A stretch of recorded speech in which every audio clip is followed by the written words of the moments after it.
My name is David. I'm 38 years old, and for most of my life, I've been the quiet one, the responsible older brother. You know the type, stable job, paid my dues, never caused much fuss. My younger brother, Mark, is the opposite. Charismatic, a bit reckless, always the center of attention, and somehow always needing a little help getting out of jams. He was the golden child, the one mom worried about, the one whose antics were excused because, well, that's just Mark. I never resented him, not really. That's just how families are, right? The quiet ones hold things together. The loud ones break things and need fixing. I always showed up for Mark, spotting him rent, helping him move multiple times, even co-signing a car loan once that I secretly ended up paying off half of. It was just what I did. I valued peace, and sometimes peace comes with a price tag.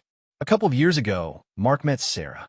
On the surface, she was charming, beautiful, worked in some sort of high-end sales. But something about her always felt calculating. Sharp edges beneath a polished facade. Mark was head over heels, and soon enough, they were talking marriage, talking future, talking about finding their perfect place. That's where I came in again. Mark called me in a panic. They'd found their dream condo, a great location, needed some cosmetic work, but perfect for them. The only problem? Mark's credit was, predictably, a disaster. Sarah's wasn't much better, or maybe they just didn't have a liquid cash. The bank wouldn't give them a mortgage without a massive down payment. They couldn't scrape together and another name on the loan. They came to my apartment, looking all hopeful and desperate. Mark did the talking at first. All, big brother, you're the only one who can help us. Sarah was sweeter, looking at me with wide, earnest eyes, talking about family investing together, and this is our chance. They needed $100,000 for the down payment. $100,000. That was a significant chunk of my savings, money I'd planned to use for my own future, maybe my own place someday. I hesitated. It was a huge amount, and frankly, I didn't fully trust Sarah. But Mark was my brother. He promised, Sarah promised. They both looked me in the eye and swore this was different. They had a solid plan. They'd refinance in 6 months, get my name off everything, and pay me back every cent. I wasn't just co-signing. I was putting up the actual cash.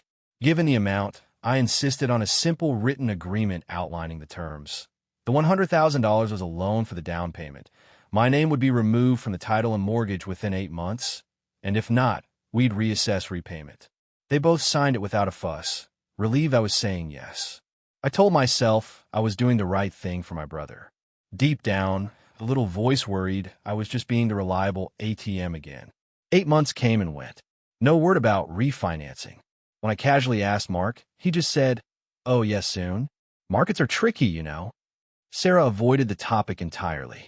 My name was still on the mortgage. My $100,000 was sitting in their condo's equity, and they were renovating the place beautifully, posting passive-aggressive updates online about how they were building their dream home.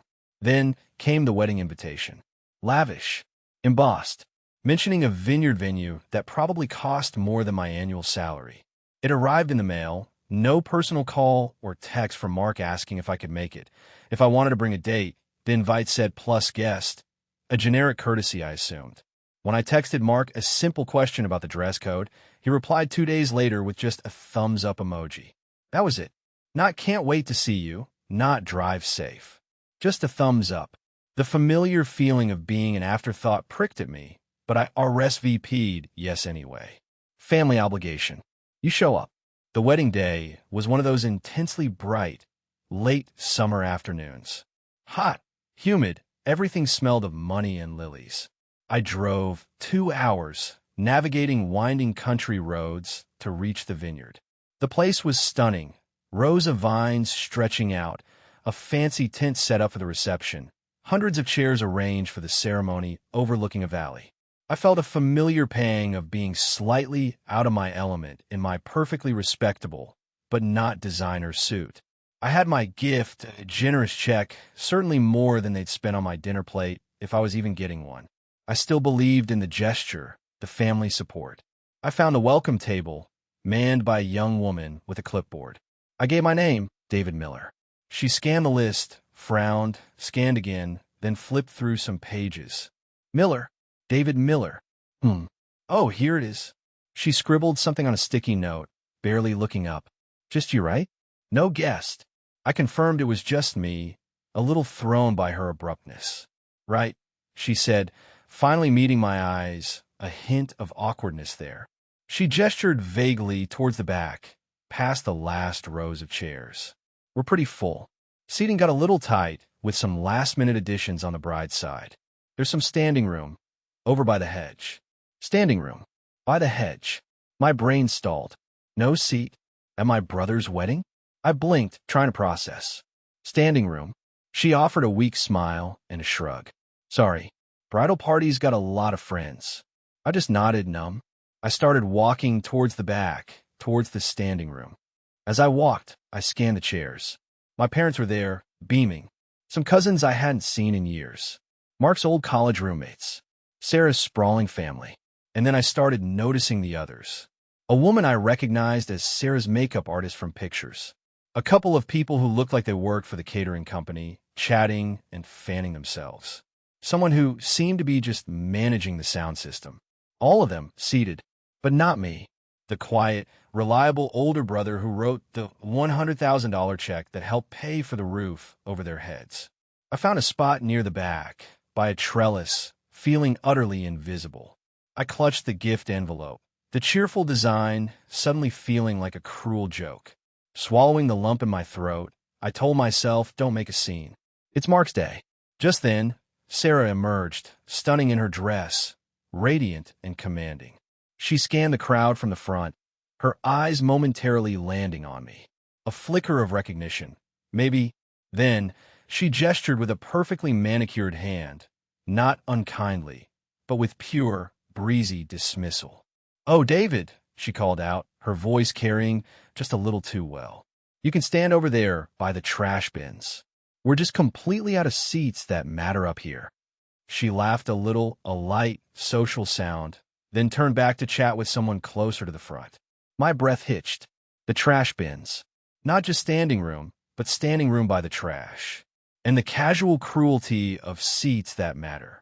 Before I could even fully absorb the blow, a voice close by chimed in, dripping with false sympathy. "Well, David," drawled my Aunt Carol, elbowing her husband. She was notorious for her passive-aggressive jabs and love of gossip. "At least they found a spot for you. Better than nothing, I suppose. Some people are never happy unless they're causing a fuss." She gave me a pointed look that clearly said, "You're causing a fuss." The combined blow, the casual insult, the public location by the trash, Aunt Carol's immediate, nasty commentary, and scanning the crowd again to see virtual strangers and vendors comfortably seated while I, the brother, the financial backer, was directed to stand by garbage. Something inside me snapped. Not violently, just a cold, clean break. And then I heard it, just behind a floral arrangement, where Sarah was now adjusting her veil and chatting with her maid of honor. Her voice dropped slightly, but it was still audible in the quiet moment before the music started. "Honestly, I can't believe you showed up after all that," she whispered to her friend, a smirk on her face. "Good thing we got that down payment when we did, huh? Such a pushover." Pushover. The heat drained from my face, replaced by an icy calm. The wedding, the seats, the trash, it wasn't an accident. It was deliberate, calculated. And it wasn't just Mark taking me for granted. Sarah saw me as a resource to be milked and then discarded. The $100,000 wasn't a loan. It was a payoff in their eyes. I looked at the gift envelope in my hand. A symbol of support, of family, of generosity. It felt sickeningly heavy. I looked at Sarah, radiant and cruel. I looked at Aunt Carol, smirking. I scanned for Mark, who was adjusting his tie a few feet away, studiously not looking in my direction, clearly aware of the situation and choosing to ignore it. A profound clarity washed over me. I was done, completely and utterly done being the quiet, reliable pushover. I dropped the gift envelope onto an empty chair nearby. It landed with a soft rustle. Sarah glanced over, annoyed. I looked her dead in the eye, a small, cold smile on my face. My voice was low, but steady, cutting through the genteel murmur of the crowd. "How perfectly fitting," I said, nodding towards the trash bin she'd indicated. because that's exactly where this marriage belongs. I didn't wait for a response. I turned and walked. I walked away from the perfect rows of chairs, the flower-drenched altar, the smiling, oblivious faces. I walked past the gasping guests, past Aunt Carol's horrified squawk. I just walked, a lightness spreading through my chest, the heavy weight of expectation and obligation lifting with every step. I was halfway to the parking lot when I heard the frantic footsteps behind me. David! Wait! David, seriously. It was Mark, breathless, his face red with panic. Not sorrow, not concern for my feelings. Pure panic that I was making a scene at his perfect wedding. He caught up to me by my car. What the hell, David? You just walked out. You ruined everything. It's my wedding. I unlocked my car door, but didn't open it yet. I just looked at him, really looked at the stranger my brother had become. His eyes weren't worried about me. They were darting back towards the venue, calculating the fallout. Ruined what, Mark? I asked, my voice calm measured. The illusion? You didn't even make sure your only brother had a seat. Everyone else did. He ran a hand through his hair, clearly flustered. Paige, Sarah was stressed. It was a mistake. You know how she gets when things aren't perfect. A mistake. I cut him off, my voice gaining a slight edge. You had seats for the guy who changes the kegs and Sarah's manicurist, but not your brother? The one who gave you $100,000 for your down payment? Don't insult my intelligence, Mark. I specifically mentioned the amount, watching his face fall slightly. He flinched, but then the old Mark resurfaced, lashing out to deflect. Well, maybe if you weren't so distant all the time, so judgmental. You think you're better than us, don't you? There it was. The resentment, simmering beneath the surface for years, finally boiling over. It wasn't about the seat, not entirely. It was about him resenting my stability, my quiet independence, viewing it as judgment on his own chaotic choices, and seeing me only as a resource to be tapped. I thought I was helping my brother build a future, I said quietly, the words heavy with finality. Turns out I was just financing a lie. You chose this, Mark. You chose her, and you chose to treat me like I was disposable trash. Enjoy your wedding. I'm done. I opened my car door and got in. I didn't slam it. I didn't speed off. I just started the engine, the air conditioning humming, and pulled out slowly. I watched Mark in the rearview mirror, standing there in his tuxedo, looking lost and angry, still unsure if he should chase me or go back and manage the PR disaster I just unleashed. My phone started buzzing before I even hit the main road. A barrage of texts. Sarah, you are unbelievable. Disrespectful. Immature. You ruined my day. You'll regret this. Mom, David, how could you do this? Jeremy is crying. You embarrassed us all. Just come back and fix this. You're being selfish. Aunt Carol, in the family group chat, before I muted it honestly, the drama. David always has to make everything about him. Standing by the trash? Please. He's probably drunk. Always so unstable. Mark and Sarah are heartbroken. Some people are never happy unless they're creating chaos. I took screenshots of Sarah's and Aunt Carol's messages. Then I muted the group chat and put my phone on silent. The noise stopped, but the words echoed. Unstable. Selfish. Ruin my day. Pushover. Trash. I drove home in silence. The initial feeling of lightness giving way to a cold, hard resolve. There was no regret, no sadness, only a singular, unwavering purpose. They had shown me exactly what they thought of me. Now I would show them. The first thing I did when I got home was go to my fireproof box and pull out the simple, written agreement Mark and Sarah had signed. I read it again. Clear terms. $100,000 down payment provided by David Miller. Name to be removed within 8 months. It had been over 9. They were in clear breach. I wasn't acting out of spite anymore. I was acting out of a cold, clear need for justice, for self-respect, and to reclaim what was rightfully mine, something they had clearly intended to steal through passive inaction and blatant disregard. The next morning, I called Mr. Thompson, the real estate attorney who had handled the closing when I bought my own, much smaller, place years ago. He was sharp, no nonsense, and discreet. I laid out the entire situation.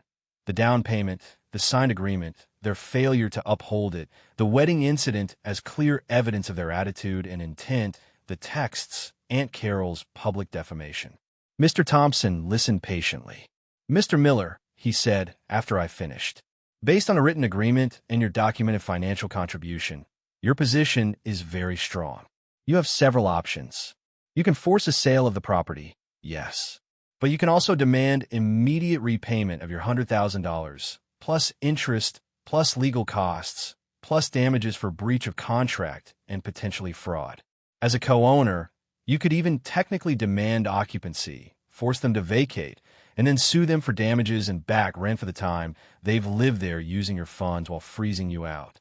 He explained that the wedding incident, while seemingly just a social slight, coupled with the overheard conversation and the blatant breach of the written agreement, served as powerful evidence of their bad faith and manipulative intent. Aunt Carol's public slanders added potential grounds for defamation, which could be used as additional leverage. This wasn't just about getting my name off the deed anymore. This was about holding them accountable for the money, yes, but also for the years of being used, for the public humiliation, for the sheer arrogance of thinking they could take $100,000 from me and then tell me to stand by the trash. Mr. Thompson recommended starting with a formal, aggressive legal demand letter, something that would make them understand this wasn't a bluff or an emotional outburst, but a serious legal challenge with significant consequences for them. While we were preparing the letter, I received a discreet text from Cousin Emily. Emily is a quiet, kind cousin I hadn't seen much, but she was at the wedding. Her text just said, "David, I am so sorry for what happened. That was awful. I heard some other things too, things you should probably know. Can we talk?" Not through the family chat. We met for coffee a couple of days later. Emily looked nervous, but determined. She told me she'd been in a group chat with Sarah and some of her bridesmaids. She said she hated the way Sarah talked about people, especially about David. Then, hesitant but resolute, she pulled out her phone and showed me screenshots. They were gold. Sarah, in her own words, bragging about how easy it was to get the $100,000 from Mark's pathetic older brother, calling me a total pushover. Screenshots discussing the seating chart, specifically Sarah saying she wanted to make David uncomfortable because he was boring and didn't fit their aesthetic. Undeniable proof of malicious intent and calculated financial exploitation. Emily said she felt sick reading them and knew I deserved to see them. I thanked Emily deeply and sincerely. Her courage in coming forward meant everything. I immediately forwarded the screenshots to Mr. Thompson. This evidence tied everything together. The financial manipulation, the deliberate wedding humiliation, the ongoing contempt. Our case was now ironclad. Mr. Thompson finalized the legal demand letter. It was cold, formal, and devastating. It outlined my demands. Immediate repayment of the $100,000 loan, plus accumulated interest, reimbursement for all my legal fees, and a significant sum for damages sustained due to their breach of contract, fraud, and the intentional infliction of emotional distress, citing the written agreement, the bank transfer records, the wedding incident witnesses, Mark's and Sarah's texts, Aunt Carol's public statements, and the undeniable screenshots from Sarah's group chat as evidence of their malicious intent. The letter gave them 10 days to agree to a settlement conference based on these terms, or we would proceed with filing a lawsuit for the for-sale of the condo and seeking a judgment against them for the full amount plus punitive damages. The letter was sent via certified mail. The reaction was immediate and explosive. My phone, still on silent, showed dozens of missed calls and texts from Mark and Sarah. Their tones escalated from frantic begging, "David, please, we need to talk," to furious accusation, "You can't do this. This is our home. You're crazy," to tearful manipulation, "We're family. How could you?" I didn't respond to them directly, directing them to Mr. Thompson as per his advice. The family pressure intensified to a level I hadn't anticipated. Mom was a wreck, calling me constantly, trying to organize impromptu family meetings where she clearly expected me to be ambushed and pressured into backing down. She repeated Aunt Carol's rumors, asking if I was really okay or going through something, trying to frame my legitimate legal action as a mental breakdown. Aunt Carol, meanwhile, was actively poisoning the well, posting thinly veiled comments on social media about ungrateful relatives and people who use others then stab them in the back, clearly referring to me, to anyone who would listen.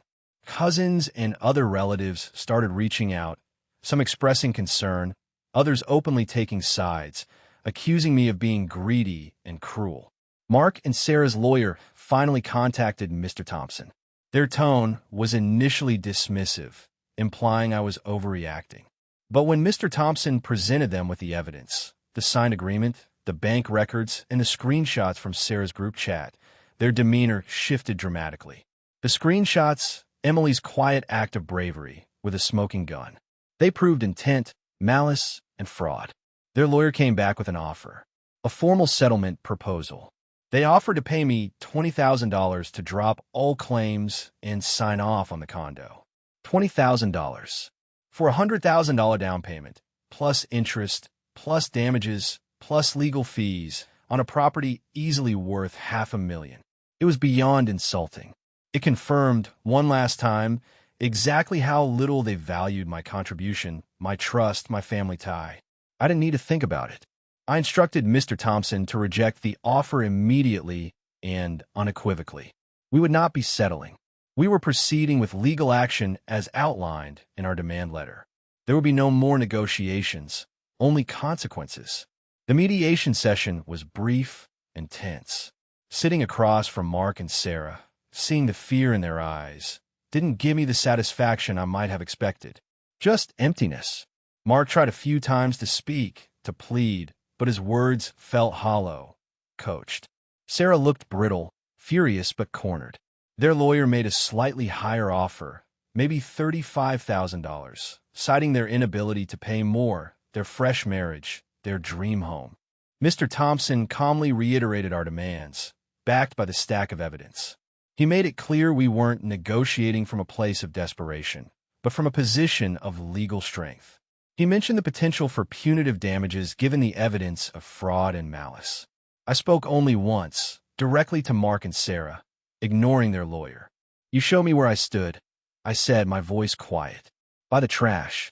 You thought you could take my money, treat me like nothing, and I would just disappear. You were wrong." Mediation failed. As we left, the air crackled with animosity. The family fracture was complete and irreversible. Mom wasn't speaking to me, fed information and rumors by Aunt Carol and Sarah. Mark had burned the last bridge himself. Cousin Emily was a quiet island of support. The legal battle is ongoing. The condo is likely going to be forced into sale, and Mark and Sarah face not only losing the property they built with my money, but also a significant judgment against them for the remainder of the $100,000, interest and damages. They gambled big on my quiet nature, on my perceived passivity, on their own entitlement. And they lost. I'm still the quiet one. But now, people know that quiet doesn't mean weak. It means I choose my words and my actions carefully. And when I finally choose to fight, I fight to win. Was it worth it? Losing my brother? Alienating family? The financial cost of the legal battle is high. The emotional toll is real. But I sleep at night. I look in the mirror and see someone who finally stood up for himself, who refused to be treated like trash after giving everything. They taught me the price of being taken for granted. I guess I just sent them the bill.